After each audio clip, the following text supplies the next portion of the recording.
As time continues to dwindle, Pete, let's face it, you're no longer in your early 40s, you're nearing your mid-60s. How much hope do you still have that you'll be reinstated?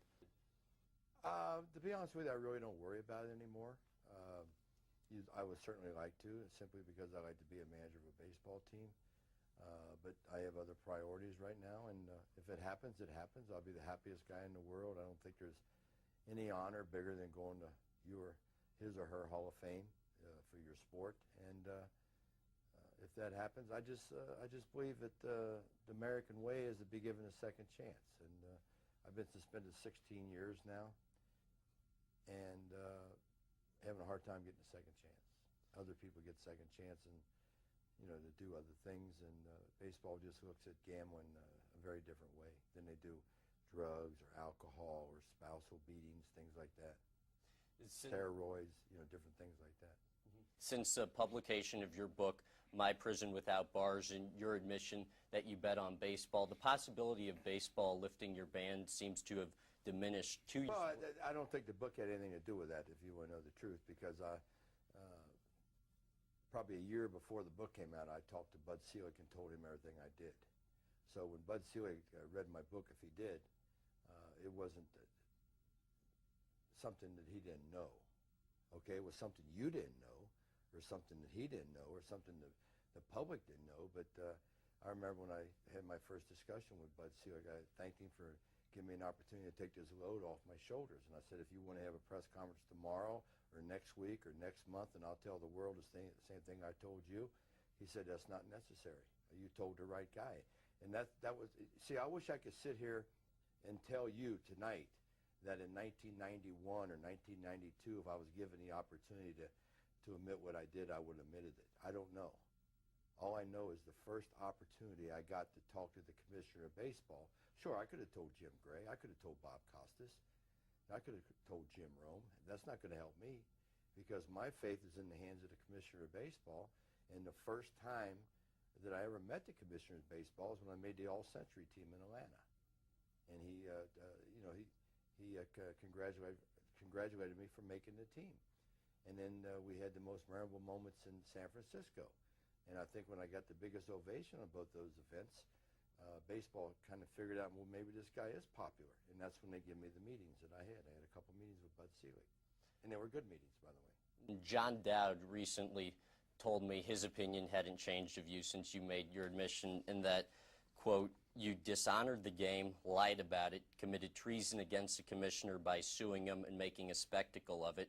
He's a disgrace to the game of baseball, and I don't think he ought to be honored. That's John Dowd. I mean, John Dowd ought to thank God for Pete Rose, because if I wasn't alive, no one knew who the hell John Dowd is. Okay, now, and to be honest with you, I don't ever remember suing the commissioner of baseball, so I don't know where he got that at. Okay, a lot of people have told me I should sue baseball for not having the opportunity to do something that I do for a living. That's baseball.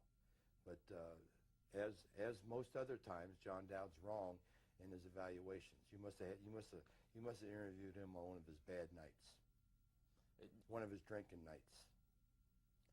Do you think you should sue baseball based on No, the advice I'm not worried you got about it. from I other just people? told you 5 minutes ago I'm not worried about that. I don't go to bed every night worried about getting back into baseball. I said I'd be the happiest guy if I ever did.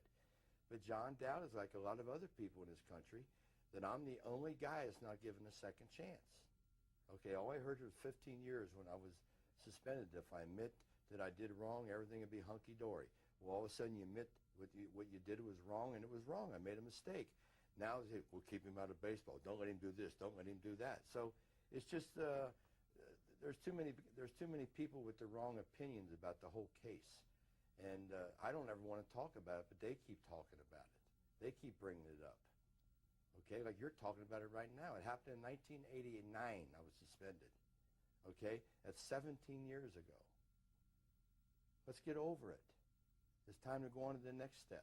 The late Commissioner Bart Giamatti, as you said in your book, said you needed to show a redirected, reconfigured, or rehabilitated life to be reinstated. What does that mean? I'll tell you what I said about that is, obviously be very selective of people you hang around with, which I am. Do no more illegal gambling, which I do not do. Okay, so whatever the commissioner, the late commissioner told me to do, I've done it. I've done it. So the terminology was reconfigure your life.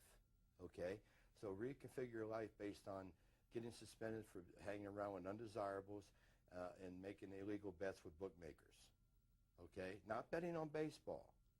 All the years I was suspended, it wasn't for betting on baseball, because the thing from the commissioner says there's no finding that Pete Rose bet on baseball. Okay, I admitted I bet on baseball, but I wasn't suspended from baseball for betting on baseball. You know that, right? Correct. Okay, as long as you know that. What do you think would have happened with your case had Bart Giamatti not died 8 days following? Because Bart was a very fair man. I got along with him real well. You know, I had several conversations about the game of baseball with Bart Giamatti. You think he would have given you a second chance? Absolutely. Faye Vincent has said that would be bogus. John Down has said that would be bogus. Well, or even Bart Giamatti's widow has said she's opposed. You know, God bless her, and you know, I never met her. I never met her. I know, all I know is her son's a hell of an actor. Paul Giamatti's a great actor, and I hope he gets the supporting actor of the year for Cinderella Man. He was a great actor. But the other two guys you mentioned, if it wasn't for me, no one in this country would care less about Faye Vincent or John Dowd. They wouldn't even know who the hell they are. Because every time lines, two people in the press run to those two, because you get the other side of the story. You get the negative part of the story. Okay? That's the way it is, and I accept that. I have no respect for either one of those gentlemen. You know, you talk about getting kicked out of baseball. Faye Vincent got fired as commissioner of baseball. How bad is that? You get fired as commissioner of baseball.